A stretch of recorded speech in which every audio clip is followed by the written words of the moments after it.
నమస్తే. Welcome to Suman TV. నేను పద్మిని. ఈరోజు మనం వరంగల్‌లో ఉన్నటువంటి నరసంపేట్ గ్రామానికి విచ్చేసాం. ఇక్కడ శ్రీ మాతంగి రాజశ్యామల అమ్మవారి ఆలయానికి విచ్చేయటం జరిగింది. చూస్తున్నారు కదా, అమ్మవారు ఎంతో అద్భుతంగా చిరుమందహాసంతో చాలా చాలా ముగ్ధ మనోహరమైనటువంటి స్వరూపంతో అమ్మవారు ఇక్కడ కొలువుదీరి ఉన్నారు. అలాగే స్వామివారు కూడా, శివయ్య కూడా. పంచాయతనం ఉంది ఈ గుడిలో. చాలా అత్యద్భుతమైనటువంటి గుడి. మరి ఈ గుడిని అసలు ఎవరు నిర్వహిస్తున్నారు? మరి ఈ గుడి ఎప్పుడు నిర్మాణం జరిగింది? అసలు అమ్మవారి మహిమ ఏంటి? ఇవన్నీ మనకు తెలియజేయడానికి ఈ గుడి వ్యవస్థాపకులు మన నిశాంత్ శర్మ గారు. వారిదే ఈ ఆలయము. మరి వారితో ఒకసారి మాట్లాడదామా? నిశాంత్ గారు నమస్కారం అండి. మహాదేవ. చాలా చాలా సంతోషం. మీ ఎప్పటినుంచో అనుకుంటున్నటువంటి విషయం ఇది. ఖచ్చితంగా మీ ఆలయానికి రావాలి, అమ్మవారిని, అయ్యవారిని దర్శనం చేసుకోవాలి అని అనుకున్నాం. మేము అడిగిన వెంటనే మాకు సమయం ఇస్తున్నందుకు కృతజ్ఞతలు నిశాంత్ శర్మ గారు. నాదేం లేదు తల్లి, అంతా అమ్మ స్వామి వారి దయ. ఖచ్చితంగా. ఆలయం చూస్తే ఎంత వైభవపేతంగా ఉందో, ఎంత అందంగా ఉందో. స్వామివారు అయితే నాకైతే రెండు కళ్ళు సరిపోవట్లేదు ఈ శివయ్యను చూస్తూ ఉంటే. చక్కటి అలంకరణ చేశారు. ఏమిటి అలంకరణ అనే విషయం మాట్లాడుకుందాం. అంతకన్నా ముందు పంచాయతన సహితంగా ఉంది. అంటే మనం ఇంట్లో కూడా, అంటే శంకరాచార్యుల వారు ఎలా అయితే చెప్పి ఉన్నారో, ఇంట్లో ఎలా అయితే మనం పంచాయతన విధానాన్ని పెట్టుకోవాలో దాన్ని తూచా తప్పకుండా అనుసరిస్తూ చక్కగా అటు గణపతి, అమ్మవారు, షణ్ముఖుడు, సూర్యుడు, అమ్మవారు రాజశ్యామల అమ్మవారు కొలువుదీరి ఉన్నారు. అలాగే శివయ్య కూడా. అసలు ఇంత అందంగా ఎప్పుడు అసలు నిర్మించారు? గుడి వైశిష్ట్యం ఏమిటి? అసలు ఎగ్జాక్ట్ గా మనం ఎక్కడ ఉన్నాము ఒక్కసారి చెప్పండి నిశాంత్ శర్మ గారు. దేవాలయము 2024లో ఫిబ్రవరిలో ప్రతిష్ఠ చేశాము. అది కూడా శ్యామలాదేవి నవరాత్రుల్లో శ్రీపంచమి రోజునే ఆమె ప్రతిష్ఠ అయింది. ఈ ప్రతిష్ఠ జరగడానికి చాలా కష్టాలు పడ్డా. అవునా? ఎందువల్ల? ప్రధానంగా తల్లి, వాస్తవానికి నేను ఇక్కడ ఒక శివాలయం ఉండే, అందులో ప్రధాన అర్చకుడిగా చేసేవాడిని. తర్వాత నాకు కొంచెం కమిటీ మారిన తర్వాత వాళ్ళ అంటే ఇక వాళ్ళ విధి విధానాలు మారతాయి నాకు కదా. నచ్చక నేను మానేశాను. 10 సంవత్సరాలు చేసి మానేసిన తర్వాత నేనేంటి అంటే కమలాచార విధిలో దశమహావిద్య సంపూర్ణ ఉపాసకుని. అలానే నేను రాత్రుల్లో అనుష్ఠానం చేసుకొని పడుకున్నాను. పడుకున్నాక నాకు అమ్మవారు కళ్ళలోకి వచ్చేసి, నాయన నేను నీ దగ్గరికి రావాలనుకుంటున్నాను, నన్ను ప్రతిష్ఠిస్తావా చెయ్యవా అని చెప్పేసి అని అడిగింది. ఇతడి భాగ్యమా తల్లి, నువ్వు వస్తా అంటే ఏ కొడుకైనా సరే వద్దంటాడా, నువ్వు వస్తా అంటే నేను కొలవై ఖచ్చితంగా తీసుకుంటాను తల్లి అని చెప్పేసి అని అన్నాను. అయితే ఈ కళ నాకు ఒక్కనికి రాలేదు. నాతో పాటు భద్రకాళి దేవాలయంలో రామకృష్ణ శర్మ అని ఉంటారు. వారి కళలోకి వచ్చి, నేను నిశాంత్ శర్మ ఇంట్లో కొలువవుతున్నాను, తనకు కావాల్సినటువంటి వృత్తి ధర్మము నీతోనే ప్రారంభం కావాలి, అంటే దేవాలయ ధర్మం, వృత్తి ధర్మం అంటే దేవాలయది ఏదైతే ఉందో అది నీతోనే ప్రారంభం అవ్వాలి, వాడికి నీ తోడు కావాలి అని చెప్పేసి అమ్మవారు తనకు కూడా, అది కూడా ఏకకాలంలో ఒకేసారి చెప్పారు. ఒక ఇంటర్వ్యూలో మీరు ఈ విషయం చెప్పారు, నాకు గుర్తొచ్చింది. ఏకకాలంలో అన్నారు. అన్నాక ఆయన నేను ఉదయాన్నే ఒకరి తర్వాత ఒకరు 4 నుంచి ఫోన్ చేసుకుంటూ ఉంటే తన బిజీ వస్తుంది, నాది బిజీ వస్తుంది. ఇక స్నానం చేసి సంధ్యా వార్చుకోవాలి కదా అని ఒక అరగంట సేపు ఫోన్లు కొట్టి నాకు కూడా విసుగు వచ్చేసి నేను వెళ్ళి స్నానం చేసేసి వచ్చి సంధ్యా వార్చుకొని ఫోన్ ఇట్లా తీసుకుంటున్నాను. తన ఫోన్ వస్తున్నది. అరే ఏంట్రా, నీకు ఉదయం నుంచి ఫోన్ చేస్తున్నాను, నువ్వు ఫోన్ ఎందుకు ఎత్తట్లేదు అని చెప్పేసి అన్నారు. బావా నేనే నీకు 4 నుంచి ఫోన్ చేస్తూ ఉంటే బిజీ వస్తుంది బావా అంటే, నేను కూడా అప్పటి నుంచే ఫోన్ చేస్తున్నా అంటే, సరే పెద్దవారు మొదలు మీరు ఎందుకు ఫోన్ చేశారో చెప్పండి అని అంటే, నాకు కళ వచ్చిందిరా అమ్మవారు అంటే, బావా నాకు కూడా అదే కళ వచ్చింది, అదే విషయం చెప్పడానికి నేను నీకు ఫోన్ చేస్తున్నాను. మరి ఏంట్రా, ఎలా చేద్దాంరా అని చెప్పేసి అని అన్నారు. నాక దేనికైనా మాతా పితృ సధంయుక్తం న దైవం పితృమర్చయేత్ సర్వతీర్థఫలజ్ఞేయం మాత వందనతాం సదా అన్నది శాస్త్రం. అంటే నేను ఏదన్నా చెయ్యాలనుకున్నా నా తల్లిదండ్రుల ఆజ్ఞ కూడా ఖచ్చితంగా కావాలి. అందుకోసం నేనేం చేశాను, మా తల్లిదండ్రులకు ఫోన్ చేశాను. మా నాన్న నాకు ఈ విధమైనటువంటి కళ వచ్చింది, మరేం చేద్దాం తల్లి అని అంటే, బయట ఇప్పుడు ల్యాండ్ కొనాలంటే నా వల్ల కావట్లేదు, అసలు ఎక్కడ చూడాలి అని చెప్పేసి అసలు అనుకుంటూ ఉంటే, ఇప్పుడు మనం కూర్చున్నది దేవాలయం, కానీ ఒకప్పుడు ఇది గోశాల. గోశాల. ఈ స్థలము నాగింటి గోశాల. ఉమ్. మరి గోవులేవి ఇప్పుడు? లేవు, తీసేసాం. తీసేశారు. అంటే ఊర్లో చాలా పెద్ద ఎత్తున ఒకసారి మిమ్మల్ని అక్కడికి తీసుకుపోతా, తప్పకుండా. మా గోశాల కూడా చూద్దురు. అది ఉమ్. చాలా పెద్ద ఎత్తున అక్కడ ఊర్లో కట్టించాము. ఈ లెక్కన అమ్మవారు రావటం కంటే ముందు అసలు గోవు ఉన్న ప్రదేశం చాలా పవిత్రం అయిపోతుంది. అంటే అవును, ఈ ప్రదేశాన్ని శుద్ధి చేసుకుంది అమ్మవారు. చేసుకుంది. చేసుకున్న తర్వాత వచ్చి కూర్చున్నారు. వచ్చి ఇందులో ఇంకా విషయం ఉంది తల్లి. ఉమ్. అయితే ఆ అమ్మవారిని ఇలా స్థాపించాలి, ఇట్లా కల వచ్చింది అది ఇది అని అంటే మా అమ్మ నాన్నగారు ఒకటే మాట అన్నారు, నాన్న బయట ఎక్కడో అవసరం లేదు, మన ఇంట్లో ఆ గోశాల ఉంది కదా, ఆ స్థలం అమ్మవారికే నియమించేద్దాం ఉమ్. అని చెప్పేసేసని దేవాలయం కన్స్ట్రక్షన్ ప్రారంభం చేశారు. ఒక సంవత్సర కాలం పాటుగా కన్స్ట్రక్షన్లోనే ఉంది, సంవత్సరం. ఈ చిన్న రూమ్ అయినా ఉమ్. అంటే నాకు కొంచెం నాకేంటి అంటే నేను ఎవరిని చందాలు అడగలే తల్లి. ఈ దేవాలయం కట్టడానికి కూడా నేను ఎవరిని చందాలే అడగలేదు. అడగలేదు. మీ స్వార్జితం. స్వార్జితంతోనే ఉమ్. ఒక్కొక్క రూపాయి వచ్చిన తర్వాత ఒక్కొక్క ఇటుక ఇసుక అన్ని ఒక్కొక్కటి పేర్చుకుని కొనుక్కుంటూ వచ్చి కట్టుకున్నాను. విగ్రహాలు కావాలి. మరకత లింగము మరకత శ్యామలాదేవి కోసం ఫోన్ చేస్తే కేవలం మా సైజు అమ్మవారి విగ్రహానికి ఉమ్. 80 లక్షలు అడిగారు. ఉమ్. శివుడికి ఈ సైజు లింగానికి 27 లక్షలు అడిగారు. అంత నేను తీసుకురాలేను, నా వల్ల కాదు అని అనుకున్నాను. శ్యామని ఇంకో నా ఫ్రెండ్ ఉండేది. తను ఇదివరకు కూడా నా కోసం చాలా కష్టపడేది. ఎంతో చదువుకున్న గురువు గారు ఈయనే బయటికి రాడు, ఈయనని మేము బయటికి తీసుకురావాలని హైదరాబాద్లో ఉంటాడు. గురుగారు నేను మీకు తోడున్నాను, మీరు కానివ్వండి అని ఆయన హామీ ఇచ్చారు. మొదలుగా శివలింగానికి నేను ఒక 80,000 ఇస్తాను, ఆయనతో స్టార్ట్ అయింది. తర్వాత నాన్నగారి ఫ్రెండ్ ఈరంటి విజయ్ అని అమెరికాలో ఉంటారు, ఈరంటి విజయ్ కుమార్ వైశ్యాసు. అమ్మవారి విగ్రహము శివలింగము, పైగా ఇత్తడి యొక్క పెద్ద దీపాలు ఉంటాయి, అవి వెండి బిల్వదళాలు 108 వెండి బిల్వదళాలు ఆయన్నే చేయించి పంపించారు. సరే ఇక విగ్రహాలు తీసుకొని వచ్చేసాము. విగ్రహాలు తెచ్చిన తర్వాత ఇక అప్పుడేంటి అంటే సుబ్రహ్మణ్యేశ్వర షష్ఠి ఉంది. నేనేటు శ్రీశైలంలో ప్రతి సంవత్సరము నేను నా మిత్రులందరం కలిసి సుబ్రహ్మణ్యేశ్వర షష్ఠి చాలా అత్యంత వైభవపేతంగా చేస్తాము. చేసే అక్కడికి వెళ్ళేసి మంచిగా అయిపోయింది. సుబ్రహ్మణ్య షష్ఠి కార్యక్రమం చూసుకొని ఇంటికి వస్తున్నా. అప్పటికి 2 సార్లు ముహూర్తం చూస్తే 2 సార్లు క్యాన్సిల్ అయినాయి ముహూర్తాలు.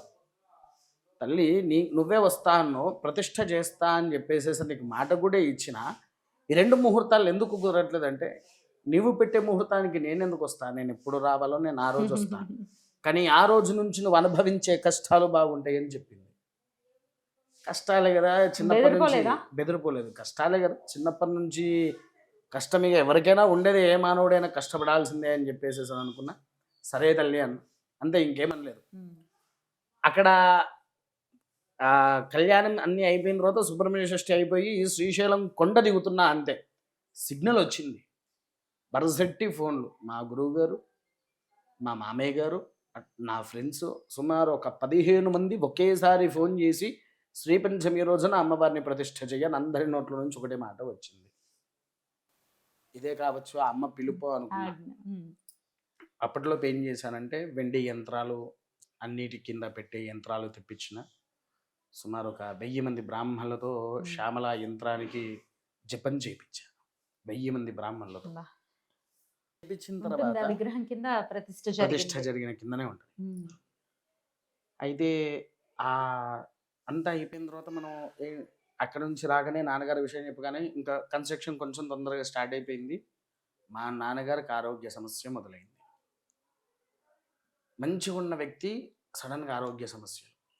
నా ఫ్రెండ్స్, మా అమ్మగారి తరఫున వాళ్ళు అందరూ చాలామంది, సుమారు ఒక 200-300 మంది వరకు నాకు ఫోన్ చేసి ప్రతిష్టాపై ఎప్పుడేం జరుగుతుందా తెలియదు, నాన్నగారి పరిస్థితి బాగాలేదు, అడ్డంకం వస్తుంది, ఆపేసేయని అన్నారు. నేను ఒకటే మాట అన్నా అందరితో, ఇది అమ్మ నిశ్చయించిన ముహూర్తం, ఆగే ప్రసక్తి అయితే లేదు, ఏం జరిగినా నేను ఎదుర్కొంటాను అని చెప్పిన ఫోన్ కట్ చేశాను. మీరు ఈ విషయం అయిపోయిన తర్వాత మా నాన్నగారినైనా అమ్మగారినైనా అడగండి, చెప్తారు ఇదే విషయం. అది అయిపోయింది అక్కడికి. అయిపోయిన తర్వాత ఇక ప్రతిష్ట ప్రారంభమవుతున్నది. నాన్నగారికి హెల్త్ మళ్ళీ సెట్ అయిపోయింది. మంచిగా కూర్చున్నారు. పూజలో ప్రతిష్టలో కూడా కూర్చున్నారు. అయితే ప్రతిష్ట రోజున ప్రొద్దున పూట మా అన్నయ్య గారు వదినతో కలిసి కూర్చోబెట్టి ప్రతిష్ట చేపిస్తుంటే మా వదిన గారికి ఆటంకం వచ్చింది ప్రతిష్టలో.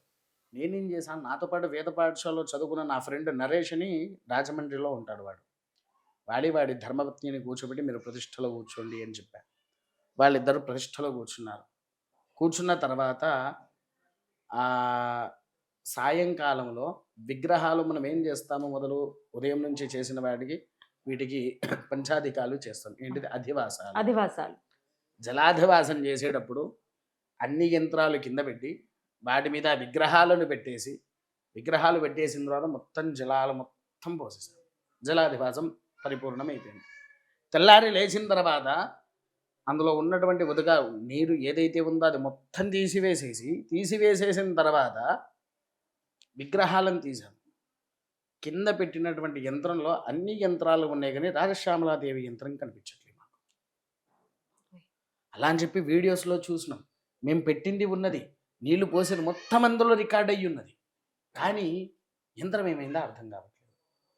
ఏంటిది తల్లి, ఏంటిదని ఆ రోజు బాధపడుతూ అలానే రాత్రి నిద్రపోతే అమ్మ కళ్ళలోకి వచ్చే మాట అన్నది, మహాశక్తిని ఇచ్చావురా నువ్వు నాకు, ఆ విగ్రహము నా విగ్రహంలో ఆ యంత్రం కలిసిపోయింది, నువ్వు దాని గురించి చిందాపడకు, ఇంకో యంత్రం తెప్పించు అని అన్నది.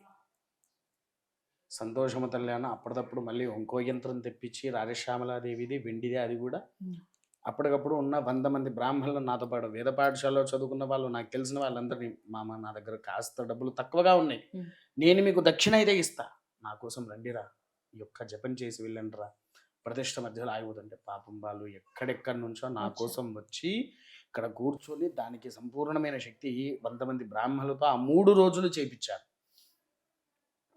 2 రోజు మొత్తం 5 రోజుల ప్రతిష్ట. 2వ రోజు పూజ ప్రారంభం అవుతుంది.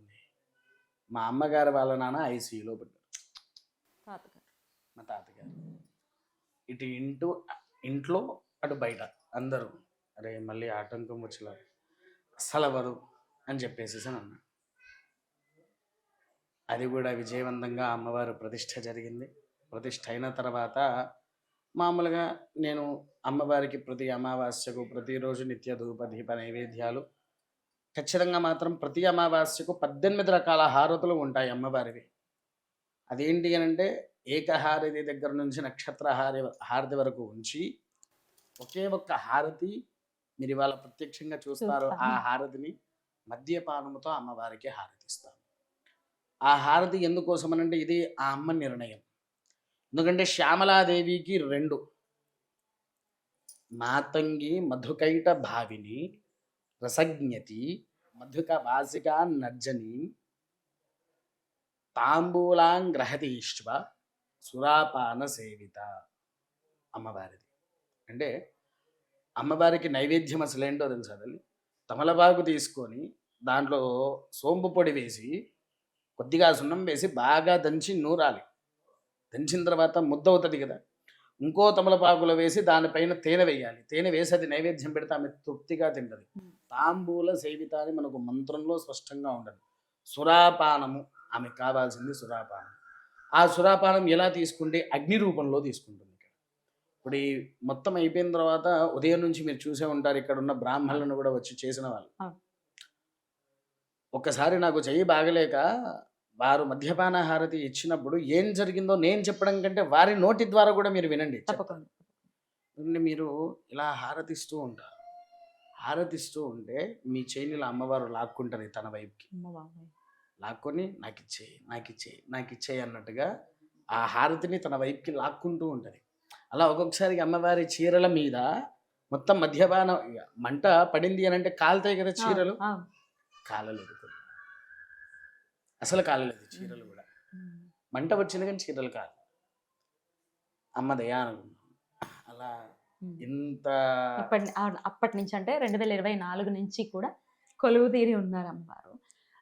పొద్దున్న అభిషేకాది కార్యక్రమాల్లో చూస్తే చిరుమందహాసం ఉంది అమ్మవారి ముఖంలో. ఎంత అందంగానో ఇప్పుడు కూడా చక్కటి ఒక చిన్న స్మైల్. అభిషేకం చేసేటప్పుడైతే ఇంకా ప్రస్ఫుటంగా కనబడుతోంది. ఇంకాస్త ఎక్కువ స్మైల్ ఉంది. అమ్మవారు చాలా నవ్వుతూ చాలా చక్కగా ఆ స్వరూపాన్ని చూసి తీరాలసలు. అమ్మవారు ఎలా అండి? ఇప్పుడు ఎలా అమ్మవారిని గనక కొలిస్తే మనకు తెలుసు రాజశ్యామల అమ్మవారంటే ఉద్యోగాలకు సంబంధించిన ఇబ్బందుల నుంచి బయటపడతాము. పిల్లల చదువులు, జ్ఞానప్రదాయిని. అవును. మరి ఎటువంటి కోరికలను అమ్మవారు నెరవేరుస్తున్నారు? ఇక్కడికొచ్చిన వాళ్ళ భక్తుల అనుభవాలు ఏమిటి? ఎట్లా ఒక్కసారి? ఒకటి ఈ అమ్మవారి దగ్గరికి రావాలి అనంటే ప్రధానంగా మీరు ఎదురుగా మామిడి చెట్టు కనిపిస్తుందా? అవునండి. దానికేమన్నా గుడ్డలు కనిపిస్తున్నాయా కట్టి? అవునండి. కనిపిస్తున్నాయి. అవి ముడుపులు తల్లి. ముడుపులు కట్టారు. అందరూ ముడుపులు దేంతో కడతారు వాస్తవానికి? మీకు తెలిసినంత వరకు ముడుపులు ఏమేమిటి? మామూలుగా కొబ్బరికాయతో ముడుపు కొబ్బరికాయ. కడతారు. పసుపు కొమ్ములతో కట్టుకుంటారు. ఉయ్యాలలు కట్టుకుంటూ ఉంటారు కొంతమంది కొన్ని అవును. చెట్లకి. అవును. అట్లా చూస్తుంటాం. ఇవేం ముడుపులండి? మాదీ ఫలం మీరు ఎప్పుడైనా విన్నారా? విన్నాను. మాది ఫలం. మాతంగి ఫలమే మాదీ ఫలము అంటారు. ఓకే. ఓకే. విన్నారా? ఉమ్, అమ్మవారికి శ్రేష్టమైన ఫలం అది. ఉమ్, ఆ మాదీ ఫలాలను ఒక 5 తెచ్చుకోవాలి. ఒక పోఖా ఖర్జూర, ఉమ్. ఆకుపచ్చ రంగు జాగిడి పీసు, ఫుడ్ కలర్లో ఆకుపచ్చ రంగు ఉంటుంది. ఇంట్లోనే బియ్యంలో అవి కలుపుకొని తీసుకొని వచ్చి, అది కూడా బుధవారం రోజున, అమావాస్య రోజున లేకపోతే పౌర్ణమి రోజున అమ్మవారి అభిషేకాలు జరుగుతాయి. ఆ అభిషేకం అయిన తర్వాతనే అమ్మవారి ముందు మీకు ఆ జాగిడి పీసు పరిచి మీ ఒక్కొక్క మొక్కు వేసుకుంటూ చెప్పుకుంటూ దాంట్లో అవన్నీ పెట్టిస్తాము. పెట్టిన తర్వాత అది ముడి వేసి మీ తల మీద పెడతాము. పెట్టిన తర్వాత 32 ప్రదక్షిణాలు చేయాలి అమ్మవారికి అండి అక్కడ అమ్మవారికి. అమ్మవారికి. బయట 32 ప్రదక్షిణాలు చేస్తే మీరు అనుకున్న కోరిక 3 నెలల్లో నెరవేరుతుంది. బాబా. 3 నెలలు. అట్లా అనేక మంది అనేక మంది ఉన్నారు. ఈ అమ్మవారి దగ్గరకు వచ్చి పూజలు చేయించుకొని రీసెంట్గా కౌన్సిలర్లు అయిన వాళ్ళు కూడా ఉన్నారు, ఎమ్మెల్యేలు అయిన వాళ్ళు ఉన్నారు. రాజశ్యామల అమ్మవారి ఆరాధన మరి అత్యంత ఉత్కృష్టమైనటువంటి రాజ్యాధికారాన్ని ఇస్తుంది. రాజ్యాధికారాన్ని. అయితే నేను శ్యామల ఉపాసకుని కాబట్టి ఇక్కడ ఒక భక్తుడు క్రితంలో ఎప్పుడు కేసీఆర్ పాలనలో ఆయన మళ్ళీ రెండోసారి సీఎం అయినప్పుడు ఎలక్షన్స్ జరిగేటప్పుడు మున్సిపల్ ఎలక్షన్ అప్పుడు నాతోనే శ్యామల యాగం చేయించుకొని గెలిచాడు. ఈసారి ఆయనతో పాటు ఇంకో 5గురు వచ్చి కూర్చొని వాళ్ళు కూడా గెలిచారు. ఆయన ఒక్కడి వల్ల 5గురు వచ్చారు ఈసారి. ఇంకా ఇక్కడికి వచ్చిన ఒక్కొక్కరికి ముఖ్యంగా ఈ చేతబడి వంటివి. రెండోది చెప్పాలి అంటే ఆర్థిక వ్యవస్థల్లో ఎన్నో రకాలుగా ఇబ్బంది ఉన్న వాళ్ళు ఇక్కడికి వచ్చిన అమ్మవారి ఒకరోజు పరిపూర్ణమైనటువంటి పూజలో పాల్గొంటే వాళ్ళకు నేను చెప్పడం కంటే వచ్చిన భక్తుల ద్వారా మీకు తర్వాత వినిపిస్తాను. మీరు మామూలుగా వస్తూనే ఉంటారు కాబట్టి ఎంతమంది భక్తులకు ఆ అమ్మవారు అనుగ్రహం ఇస్తున్నదా అనేది మీకే తెలుస్తుంది. ఉదయం పూట అభిషేకం చేసేటప్పుడు మీరు నన్ను ఒక ప్రశ్న వేశారు. మీరు మరకతం కాదండి. నేను అడుగుతాను అది. నేను ఒక్కసారి నా అనుభవంతో అడుగుతాను. ఇప్పుడు మనం చూస్తున్నాము విగ్రహాన్ని చూస్తే చక్కటి అంటే నలుపు వర్ణంలో విగ్రహం ఉంది. కానీ పసుపుతో అమ్మవారిని ఆరాధన చేస్తూ ఉంటే మరకతంలాగా మారిపోయింది. అసలు నేను ఆశ్చర్యపోయిన ఏంటి మరకతంలాగా కనబడుతుంది అంటే ఎక్కడి వరకు అయితే పసుపు ఉందో అక్కడి వరకు మొత్తం మరకతం. మళ్ళీ వీణ మళ్ళీ నల్లగానే ఉంది. చేతులతో సహితంగా వీణ అన్ని మరకతంలో వస్తుందా? అంటే పసుపు పడిన తర్వాత అసలు కనులారా చూసి తీరాలి. పసుపు నుంచి మళ్ళీ ఒకసారి నీళ్లతో మళ్ళీ అభిషేకం చేసిన తర్వాత మళ్ళీ మామూలు రూపం అంటే ఇప్పుడు ఎలా ఉందో అలాగా. అసలు ఏమిటి మహిమ ఏమిటి? నేను మీకు ఒక మాట చెప్పాను. ఆ యంత్రం ఏమైంది అని నేను అమ్మవారితో బాధపడుతూ ఉంటే అమ్మవారు ఏమని చెప్పింది అన్నాను. నాలో కలిసిపోయింది, నాలో నా విగ్రహంలో కలిసిపోయింది. ఈ ప్రతిష్టలో మీకు ఇంకో విషయం చెప్పడం మర్చిపోయినా. ప్రతిష్టలో విగ్రహం వచ్చినప్పుడు 32 మంది లేపినా లేవని విగ్రహం ప్రతిష్ట రోజు 2 కూర్చోబెడితేనే కూర్చున్నది. నమ్ముతారా ఇది? ఈ ఊర్లో ఎవరిని అడిగినా అంటే ఈ ప్రతిష్టలో ఉన్న ప్రతి ఒక్కరు ప్రతిష్టకు ముందు అధివాసాలకు కూడా లేవలేదండి. అధివాసాలకు కూడా లేవలేదు. ఇంకొకటి అక్కడ ముడుపు కిందనే నల్లత్రాచి నివసిస్తూ ఉంటది. ఈ ప్రతిష్ట జరిగేంత వరకు అమ్మవారిని స్థాపించే స్థలము దగ్గరనే అది నిద్రపోవడం. ఎవరిని ఏం చేసేది కాదు. కనీసం కట్టే మేస్త్రులను కూడా ఏమనకపోయేది కాదు. ఎంత అద్భుతంగా అంటే అమ్మవారి ప్రతిష్ఠ అయిపోయిన తర్వాత అష్టమి రోజున అమావాస్య రోజున ఉదయం తెల్లవారుజామున 4 వరకు ఇక్కడే ఉండి వీళ్ళ దగ్గర సేవలు చేసుకొని వెళ్ళిపోతుంది. వస్తుందా ప్రతి ప్రతి అమావాస్యకి ప్రతి వస్తుంది? అమావాస్యకు ఉదయం పూట, అష్టమి రోజు ఉదయం పూట 4 గంటలకే, అంటే రాత్రి అది ఎప్పుడు వస్తదా అనేది నాకు గూడా తెలవదు. వచ్చి స్వామివారి మీద మంచిగా పడుకొని 4కి అమ్మవారి పాదాల దగ్గరికెళ్ళి అమ్మవారి పాదాలను తాకుకుంటూ బయటికొచ్చేస్తుంది. ఆ విషయంలో ఇంకా ఆశ్చర్యం మా అందరికి. ఆ ప్రతిష్ఠ అయ్యేంత వరకు గూడా ఉమ్. ఆ నల్లత్రాచు అక్కడే ఉంది. ఇంక ఇప్పటికే అమావాస్య రోజైతే వస్తుంది. ఎవరైతే ఈ ముడుపులు కట్టుకుంటున్నారో వారి కోరిక నెరవేరిందనే మా సంకీర్తన ఏంటి అనంటే, ఎవరైతే ముడుపు కట్టారో కట్టిన 15 రోజులకు వాళ్ళ ముడుపు దగ్గరికెళ్ళి ఆ నల్లత్రాచు వాసన చూసి వెళ్ళిపోతుంది. అంటే ఇంకా వాళ్ళ కోరిక నెరవేరుతుంది నెరవేరింది. అని అర్థం. అమ్మ బాబోయ్! అంతటి మహిమను చూపిచ్చింది అమ్మ మాకిక్కడ. కాకపోతే ఏంటి అనంటే, ఒక్కడినే చాలా కష్టపడుతున్న దేవాలయంలో. ఇప్పుడు ఏంటి అనంటే, కేవలము నాకు కావాల్సింది ఎవరైనా ఫండర్స్ దొరుకుతారేమో. ఉమ్. అంటే అమ్మవారికి మంగళసూత్ర సహితంగా కేవలం ఒక అమ్మవారికి మంగళసూత్రం బంగారంది చేయించుకున్నా. అండ్ ఇంకా అమ్మవారికి వెండి ఆభరణాలు చేయించాలి, కిరీటం చేయించాలి, హస్తాలు చేయించాలి, వీణా చేపియాలి, పాదాలు చేపియాలి. స్వామివారికి కూడా వెండి సర్పము, వెండి తొడుగు చేయించాలి. మీకు ఇంకో విషయం చెప్పమంటారా? ఉమ్. కనీసం నా ఆలయానికి ఒక షఠారం కూడా దాతలు ఇవ్వలేరు. ఉమ్. షఠకోపం కూడా లేదు మా ఆలయానికి. ఉమ్. ఎవరైనా ఇస్తే, భక్తులు ఎవరైనా ఇస్తే చూద్దాము అన్నట్టుగా ఎదురు చూస్తున్నానే తప్ప ఈ రోజు వరకునైతే నేను ఎవరి దగ్గరికి వెళ్ళి నా ఆలయానికి ఇది అని ఎవరిని అడగలేదు. Right. నూనె నూనె అంటే ఒకటి గుర్తుకొచ్చింది. ఉదయము నేను మీకు ఒక గంధం నూనె ఇచ్చారు. ఇంకా ఉంది. ఇంకా సువాసన ఉంది. అసలు ఆ సువాసన అమ్మవారు ఫలానా చోటనే గంధం నూనె దొరుకుతుంది, పోయి తీసుకురా అని చెప్పింది. ఉమ్. వెళ్ళి అంటే ఇక వాళ్ళతో మాట్లాడంగా అది అసలు వాస్తవానికి 1,76,000 కేజీ బాబోయ్! అమ్మేది. బాబోయ్! నాయన నాకు ప్రతి సంవత్సరం కావాలి, ఇలా అమ్మవారికి కావాలి అది ఇది అని అంటే 6 నెలలకు కేజీ పడుతుంది నాకు. ఉమ్. అది కేవలం ఎందుకు అమ్మవారి ఒంటికి రాయడానికి. అంతే. ఉమ్. దీపానికి కూడా నేను వాడట్లేదు ఉమ్. తల్లి. ఎందుకనంటే ఎక్కువ వాడుతున్న నా దగ్గర డబ్బులు అసలే తక్కువ. అవును. ఏదో 4 పూజలు చేసుకుంటేనే నాకు డబ్బులు వస్తున్నాయి.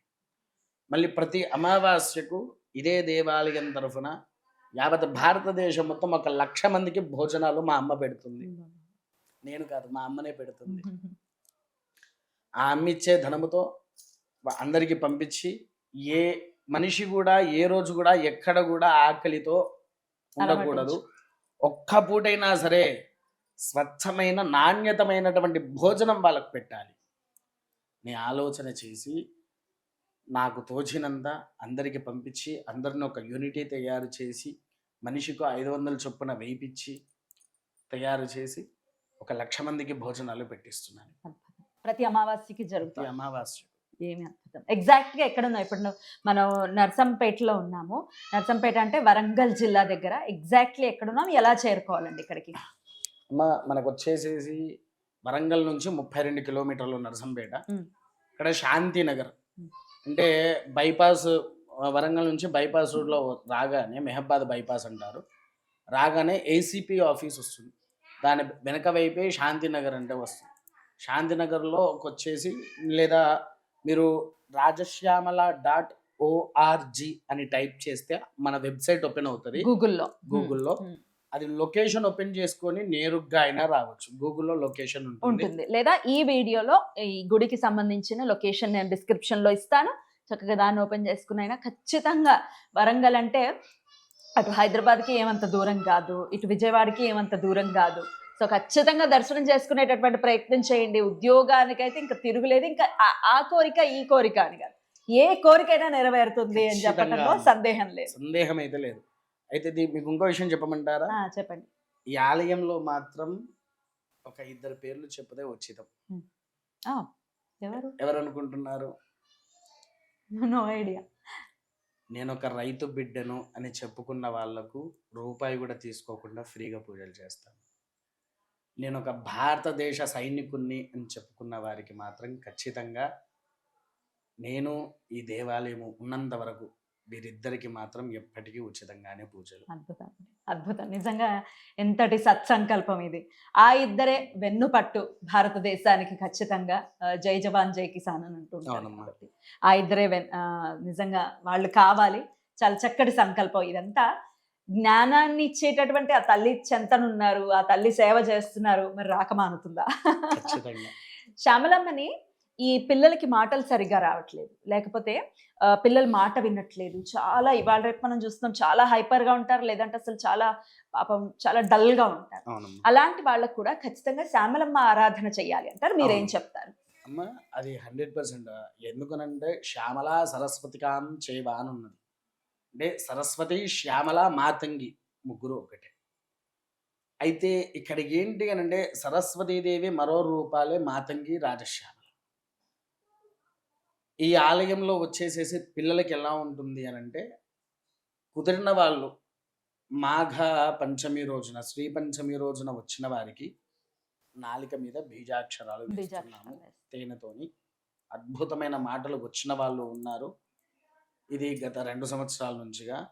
అసలు ఒక మామూలు పిల్లవాడు 5 సంవత్సరాలు ఆ పిల్లవాడు పుట్టి 5 సంవత్సరాల్లో మాటలు ఇంకా రాలేరు. అరే! హ్మ్. వాళ్ళ అమ్మగారు తీసుకొని వచ్చి ఎప్పుడైతే నాలుక మీద బీజాక్షరాలు రాయిపించుకొని వెళ్ళారో, సరిగ్గా 15 రోజుల్లో ఆ పిల్లవాడు గలగలా మాట్లాడేస్తూ ఉన్నాడు. అద్భుతం. సో అదొకటి. హ్మ్. తర్వాత పెద్దవాళ్ళలో గూడా నత్తి ఉన్న వాళ్ళున్నారు. నత్తున్న వాళ్ళు గూడా ఇక్కడికొచ్చేసి బీజాక్షరాలు రాసుకున్నాక నత్తి తగ్గిపోతూ తగ్గడం. వస్తుందంట. వాళ్ళ అనుభవాలు అంటే ఇది వాస్తవం నేను చెప్పడం కంటే, వచ్చిన భక్తుల ఖచ్చితంగా. అనుభవాలైతే అసలు నేను చెప్పడం అది వర్ణాతీతం. తీసుకుంటానండి. ఇప్పుడు కళ్యాణం గూడా ఉంది కాబట్టి భక్తులు అనేక మంది ఇవాళ రావడం జరుగుతోంది. అయితే ప్రతి పౌర్ణమికి, అమావాస్యకి విశేషంగా ఈ ఆలయంలో చాలా విశేషంగా క్రతువులు జరుగుతున్నాయి. అభిషేకాలు గాని, కళ్యాణాలు గాని, శ్యామల సహిత చండీ హోమం గూడా నిర్వహిస్తున్నారు. సో, ఖచ్చితంగా ఒక్కసారి చూసేటటువంటి ప్రయత్నం చేయండి. ఇక్కడొచ్చిన తర్వాత ఆహ్లాదకరంగా ఉంది మనసు అనటంలో ఎటువంటి సందేహం లేదు. చాలా ఎంతైనా కష్టం ఉండనివ్వండి. ఆ కష్టం అసలు గుర్తుకే రావట్లేదు. నేనేం అతిశయోక్తిగా చెప్పట్లేదు. అసలు అది గుర్తుకే రావట్లేదు. చాలా ఆహ్లాదకరంగా ఉంది. అసలు మీరైతే చక్కగా నవ్వుతూ ఉంటారు మీరెప్పుడు. చాలా చాలా సంతోషం. ఆ! నేనొకటి అడుగుతాను తల్లి. చెప్పండి. ఇవాళ మీరు వచ్చారు గదా! ఇవాళ జరిగిన వాటిల్లో మీకు అత్యంత ప్రీతికరంగా ఏమనిపించింది? అసలు అభిషేకాలండి.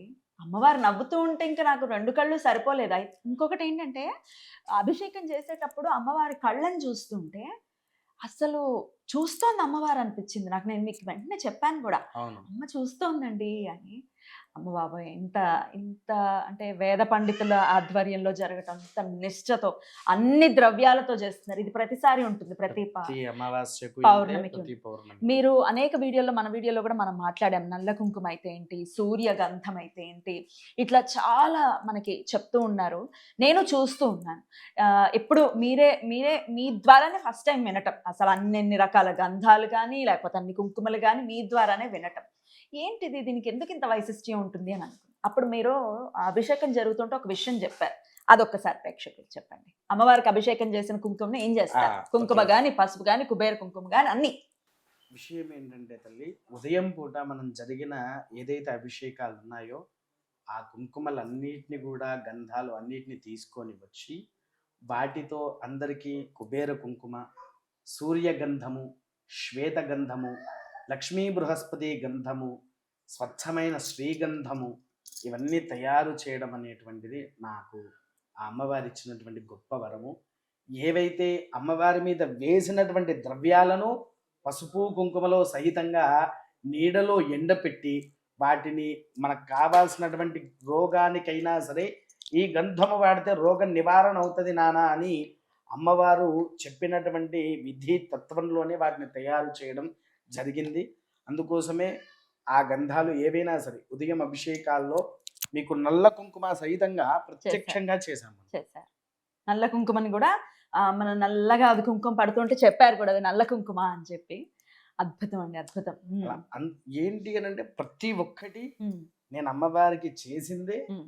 బయటికి తీసుకువచ్చి మళ్ళీ మీకోసం నేను ఒక వారం రోజులు వాటిని నిద్ర లేకుండా వారం రోజులు నిజంగా నిద్రపోను. గంట సేపే పడుకుంటాను రోజుకి. పడుకొని అవి తయారు చేసిన తర్వాత మళ్ళీ కొద్దిగా ఎండబెట్టిన తర్వాతనే నేను అందరికి తీసుకొని తీసుకొచ్చి వస్తాను. అరకచ కూడా మీరు ఇస్తూ ఉంటే ఎంతో మంది మన ద్వారా కూడా తీసుకున్న దాఖలాలు ఉన్నాయి. అవును. అంటే ఇప్పుడు ప్రత్యక్షంగా ఇక్కడ అరకజ వాడిన వాళ్ళు ఉన్నారు. అంతెందుకు ఇందాక మనం చండీ హవనం చేస్తున్నాం. అవును. హవనం చేసేటప్పుడు ఎవరైతే ఒక చేసిన బ్రాహ్మణుడు ఉన్నాడో వాళ్ళ తరఫున నా అపాయింట్మెంట్ కోసం ఇద్దరు వచ్చారు. అవునా? అవును.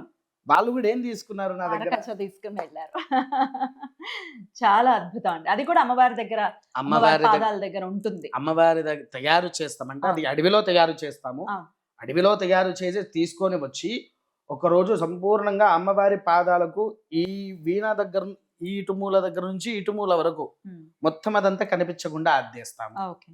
అద్దేసి మళ్ళీ మొత్తం తీసి సేకరిస్తారు మళ్ళీ. వేసుకొని పెట్టేసి డబ్బాలు కొనుక్కొని వచ్చి ఆ డబ్బాలో అన్నిటిని సెట్ చేసుకొని పైన అరకజ అని ఒక పేపర్ మీద రాసి ఆ స్టిక్కర్ ని అంటే ప్రింటింగ్ చేపిస్తాం.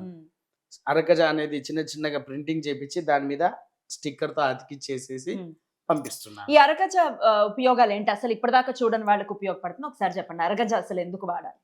ఖచ్చితంగా తల్లి, అరగజ అనేటువంటిది ఒక త్రిశూల ఆయుధం లాగా పనిచేస్తుంది. త్రిశూల ఆయుధం అంటే ఏంటి? మనకు 3 శూలాలు ఉంటాయి, ఇలా 2 మధ్యలో ఒకటి ఉంటుంది, 3. ఒకటి ఏం చేస్తుంది? నీలో ఉండే బాధలను తీసివేస్తుంది. ఇంకొకటి ఏం చేస్తుంది? చెడు కోరికలను చంపేస్తుంది. ఇంకొకటి ఏం చేస్తుంది అంటే నీకు మంచి చేయడానికి కోసం ఉపయోగపడేది. అయితే ఇది త్రిశూలాయుధంగా దీన్ని ఎందుకు తయారు చేశామంటే అరకజకు 3 త్రిశూలాయుధం వంటిది. మొట్టమొదటిది నరఘోష, రెండవది చేతబడి, మూడవది శత్రు బాధ. 3 వచ్చాయా అమ్మ మనకి? వచ్చాయండి. ఈ అరకజ వాడిన వారికి ఏంటయ్యా అంటే,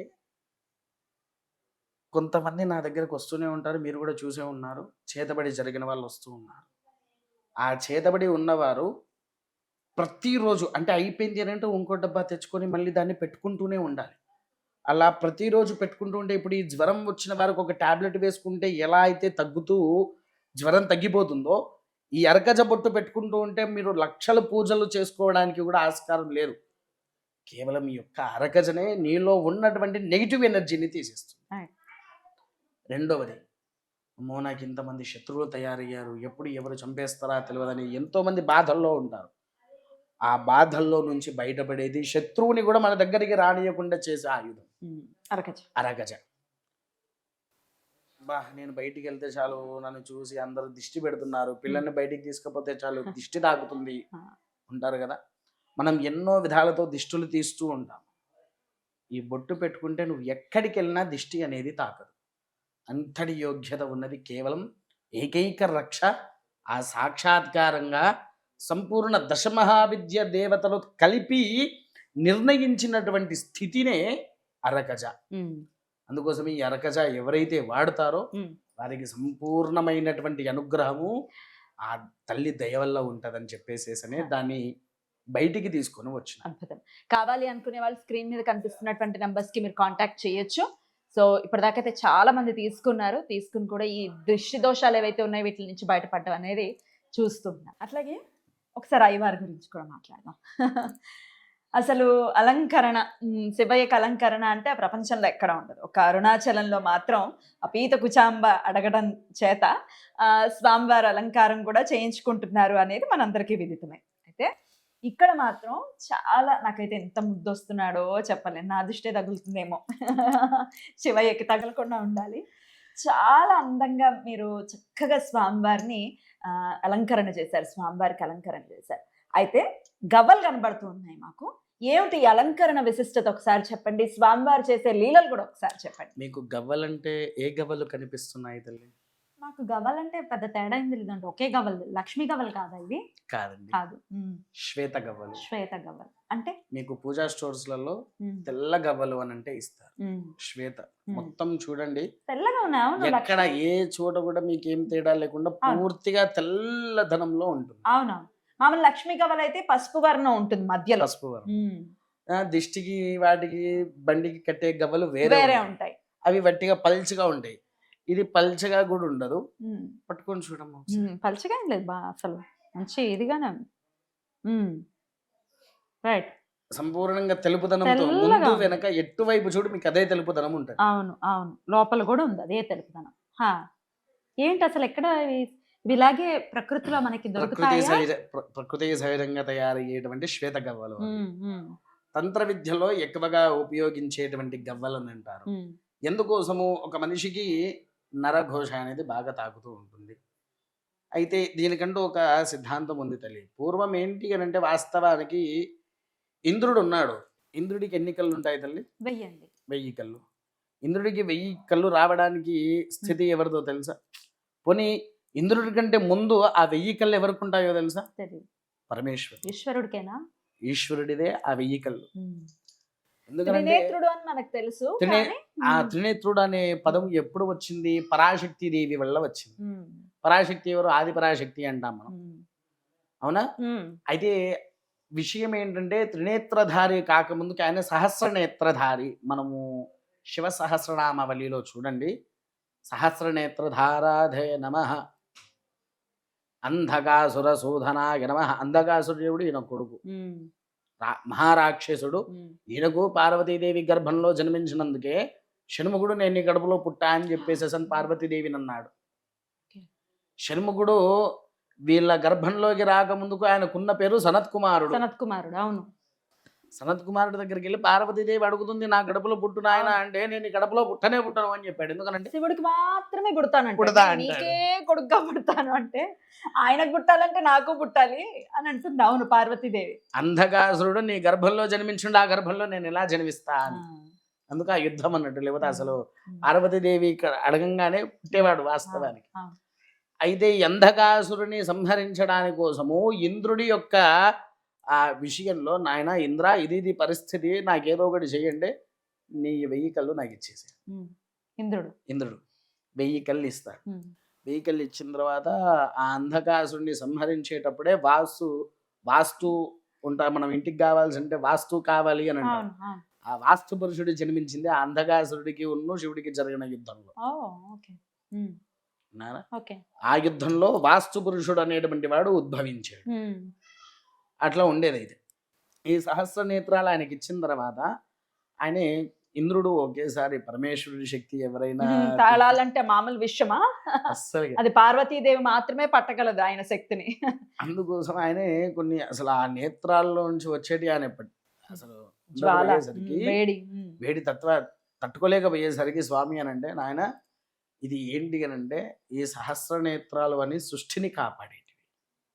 నువ్వు సృష్టిని కాపాడుకుంటూ పంచభూతాలకు, అష్టదిక్పాలకులకు, పంచలోక పాలకులు కావచ్చు, పంచభూతాలు కావచ్చు, ప్రతిదానికి అధిపతిగా ఉండు, దానితో పాటు దేవత లోకాన్ని రాజు. సక్రమంగా రాజుగా ఉమ్, నువ్వు తీర్చు, అవి శాంతింపబడుతూ ఉంటాయి అని అన్నాడు.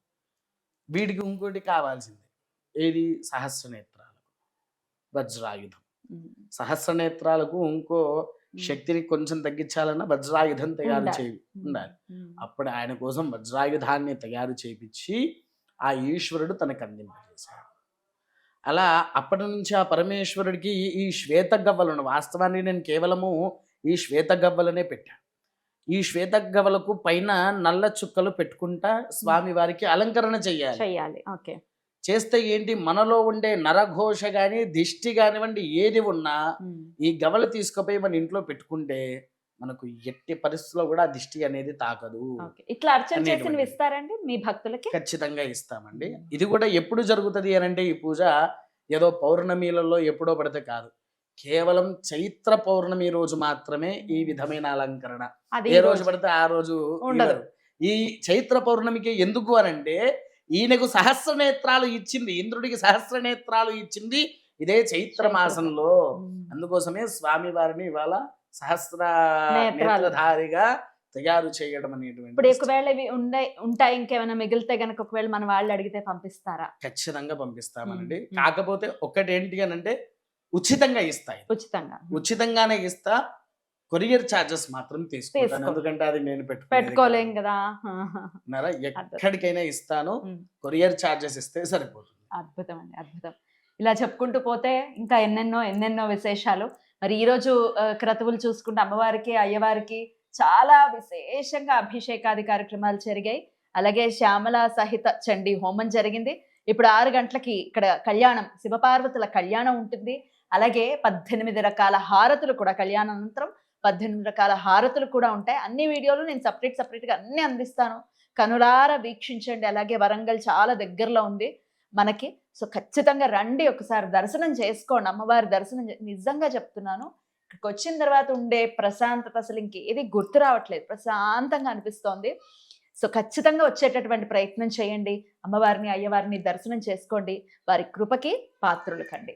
చాలా చాలా సంతోషం అండి. ఇక్కడి దాకా మేము రావడం అనేది నా అదృష్టంగా భావిస్తాను. మరి దాతలు కూడా ఖచ్చితంగా ముందుకొచ్చి అమ్మవారికి సంబంధించి ఇప్పటి వరకు తన స్వార్జితంతోనే ఇక్కడి దాకా తీసుకొచ్చారు. ఇంత వైభవంగా చేస్తున్నారు. వేద పండితుల చేతిలో ఉంది గుడి అని అంటే ఎంత శాస్త్రోక్తంగా మరి ఆ గుడిలో కైంకర్యాలు జరుగుతాయి అనేది ప్రత్యేకంగా నేను చెప్పక్కర్లేదు కదా. ఖచ్చితంగా సహాయ సహకారాలు అందించాలి అనుకునే వాళ్ళు కింద మనం స్క్రీన్ మీద కనిపిస్తుంది వారి నెంబరే. ఖచ్చితంగా వారి నెంబర్కి కాంటాక్ట్ చేయండి. మీ సహాయ సహకారాల్ని అందించండి. చాలా చాలా కృతజ్ఞతలండి. ఇక్కడ దాకా రావటం అనేది నిజంగా నాకు చాలా సంతోషాన్ని ఇస్తోంది. మమ్మల్ని ఆహ్వానించినందుకు వేల వేల కృతజ్ఞతలు. నమస్కారం అండి. మహాదేవ. సో, చూశారు కదా అమ్మవారి స్వరూపాన్ని చూస్తుంటే ఇందాకే చెప్పినట్టుగా చాలా చాలా ప్రశాంత చిత్తులమై ఉంటాము ఈ ఆలయానికి ఒక్కసారి మనం వస్తే గనక. సో, ఖచ్చితంగా ఉద్యోగ సమస్యలు అనుకోవచ్చు, లేదా పిల్లలకి సంబంధించిన సమస్యలు అనుకోవచ్చు, పిల్లల మాటల విషయంలో అనుకోవచ్చు, అధికారుల విషయంలో ఇబ్బందులను ఎదుర్కొంటున్నాం అనుకోవచ్చు. ఇట్లా సమస్య ఏదైనా కూడా అమ్మ పాదాల దగ్గర ఆ సమస్యను పెడితే ఆ సమస్యకి రూపురేఖలు లేకుండా పోతుంది అని చెప్పడంలో ఎటువంటి అతిశయోక్తి లేదు. వరంగల్ వాస్తవ్యులైతే చాలా చాలా అదృష్టవంతులని చెప్పుకోవచ్చు. ఎందుకంటే దగ్గరలోనే ఉంది కాబట్టి ఆలయం, మీరు వచ్చి దర్శనం చేసుకోవచ్చు. వరంగల్ పెద్దంత దూరం ఏమీ కాదు. ఇటు వెళ్తూ ఉన్నా, లేకపోతే వరంగల్‌లో మన భద్రకాళి అమ్మవారిని ఒకవేళ దర్శనం చేసుకోవాలి అనుకునే వాళ్ళు కూడా ఒకవేళ అక్కడ చేసుకున్నా ఇక్కడికి రండి. ఖచ్చితంగా అమ్మవారిని ఒక్కసారి దర్శనం చేసుకోండి. అయ్యవారిని దర్శనం చేసుకోండి. అమ్మవారి కృపకి పాత్రులు కండి. నమస్కారం.